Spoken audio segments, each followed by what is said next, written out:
I begin by first asking the question, what are gendered evaluations? To me, evaluations that integrate gender equality concerns into the objectives of the evaluation, into the methodology and the approaches and the use are gendered evaluations. Evaluations that incorporate a gender analysis, which examine policies and programs through a gender lens, which means, and what does this mean? We use these terms very frequently. Use the gender lens. What do we mean by that? So we ask specific questions like, to what extent is this policy or program or project promoting gender equality? Is it examining gender power issues? Is the policy or program gender transformative? Going beyond gender responsive would be gender transformative, which means that it would be changing the gender power relations which exist in society and gender power relations that a program or policy is attempting to address. So my answer is there. In 2 slides, I can just finish my presentation by saying that yes, gendered evaluations do promote human rights. And the answer is that gender is a human rights issue. Gender inequality is a violation of the right to equality. Gender as a system is violating human rights, the right to equality, to non-discrimination, to dignity, to bodily integrity, to self-determination, and also to life in many cases. And if we incorporate a gender perspective in evaluations, we would actually be promoting human rights. So this is my proposition. So I want to go beyond answering of that question to also what would we as gender transformative evaluators or feminist evaluators do when we are faced with the task and the challenge of evaluating gender responsive, gender specific programs. So I'm taking 2 examples. One is the menstrual hygiene scheme of the Government of India, which is gender specific, and the Ujjwala scheme of the Government of India. And the Ujjwala scheme, I will talk a little more about that and describe that scheme to you. So the menstrual hygiene scheme, what is the context within which this scheme is being introduced? So I'm citing 2 small studies, and there's a lot of literature available. I'm not going into everything, but this is a study that my colleagues in SAHAJ did just recently in the lockdown period. We did life stories, reproductive stories of 14 young women between the ages of 18 and 26. And this is what we found, and we exist in a fairly developed state. The state of Gujarat has very good indicators, economic indicators as well as health indicators. And this study was done amongst the urban poor young women. And so the context is urban, not even rural. And half of the respondents said that they knew nothing about the menstrual period when it came the first time. It came as a shock to them. The source of information for these unmarried young women were representatives, community animators from my organization, SAHAJ. And for the married respondent, it was through a friend. 12 of the 14 respondents shared beliefs and rituals followed during menstruation. 5 of them said that their mobility was restricted when they started menstruating. And we had quote after quote. We had narratives which described the girls' traumas. These are, 12, 13-year-old girls. And the first time when they faced the menstruation, the kind of scare, anxiety, and trauma that they go through. And this is from Nepal. This is a traditional practice in Nepal, a cultural practice of Chaupadi, which isolates girls and women for 14 days when they are considered spiritually impure, depriving them of food. They're put out of the house. And there are changes. The government of Nepal enacted a law which banned this practice. But the social discrimination and cultural and religious superstitions, gender inequalities continue to affect women through menstruation. So these are just two examples of the literature which exists out there.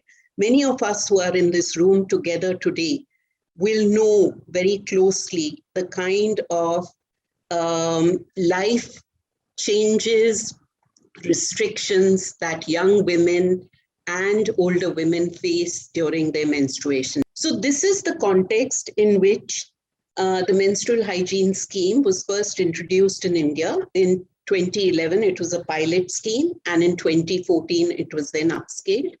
And the stated objectives, it's important to note the stated objectives. The first one is to increase awareness amongst adolescent girls on menstrual hygiene.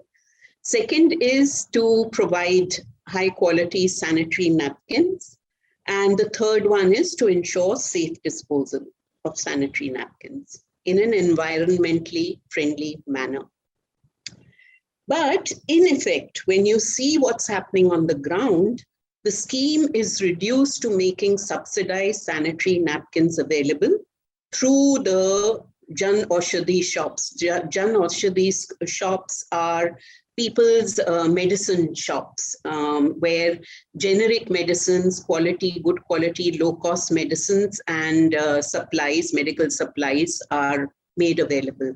So this is what this scheme is reduced to. Now, I, as a feminist evaluator, what would I do if I were to examine this program?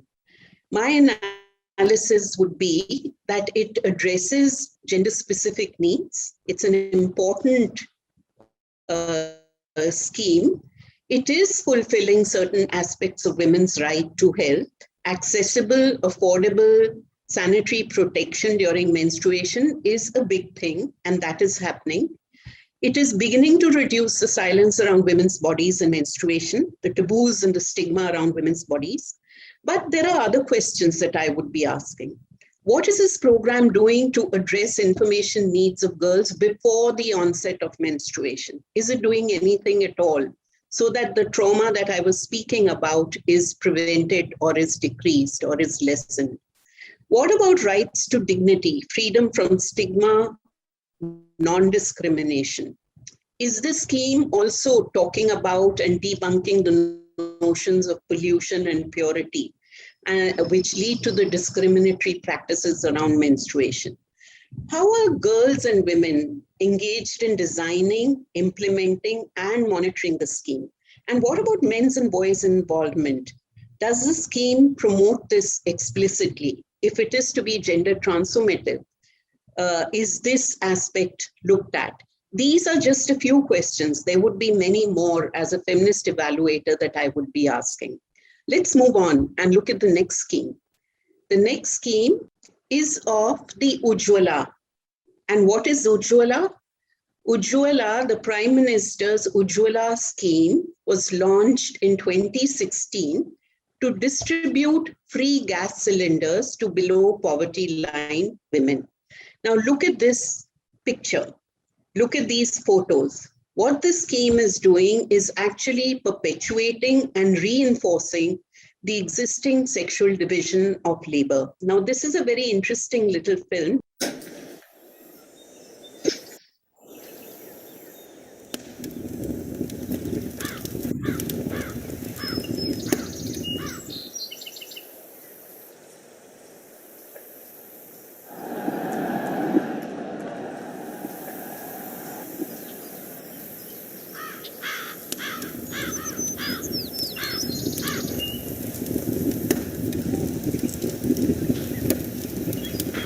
हमको बहुत तकलीफ होता है जी, लकड़ी ले आना path कर उसको सुखाकर उसको चूल्हे में जलाकर धुआं धक्कड़ लगता है।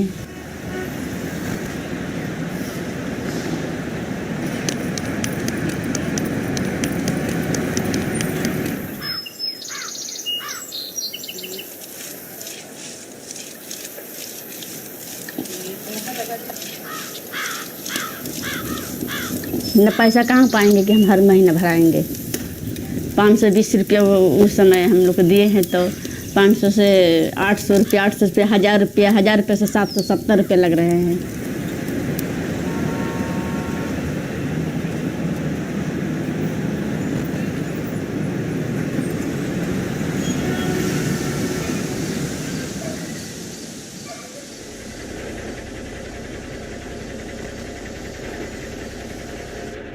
उज्ज्वला योजना में लगभग 30% लोग जो कि गैस रेगुलर लेते हैं, बाकी जो अदर्स कस्टमर हैं, सामान्य कनेक्शन वाले हैं, वो लोग 50 से 60% लोग जो रेगुलर गैस ले रहे हैं।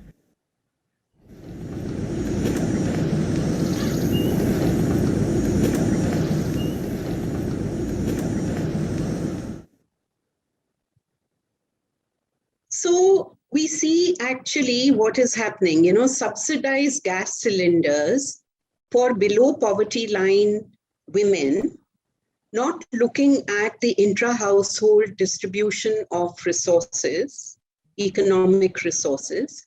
Women do not have the money to replace the empty gas cylinders and go back to the cow dung.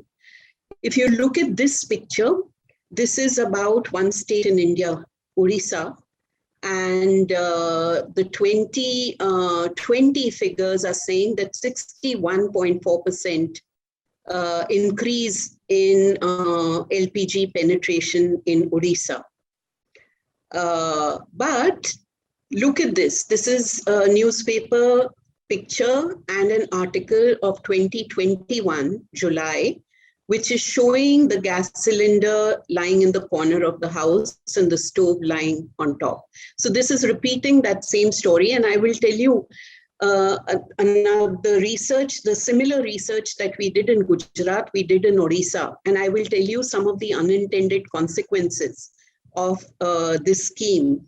Every time a family gets a free gas cylinder connection, they move into the category of above poverty line. So all the other benefits that below poverty line families are to get, they are deprived of those.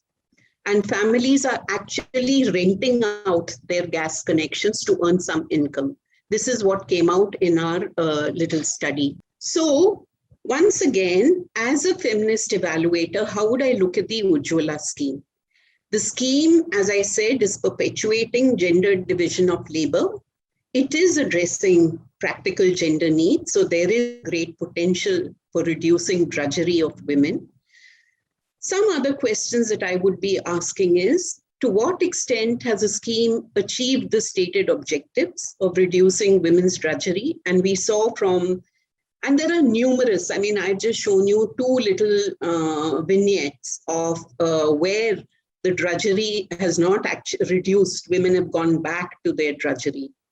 But I would also ask the question, to what extent has the scheme progressed to meet women's strategic gender interests?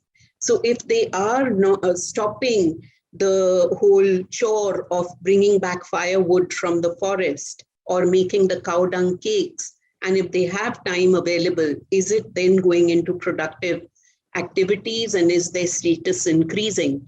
And what does the scheme have inbuilt to take care of the strategic gender interests? How is the scheme designed to do that? That would be my question.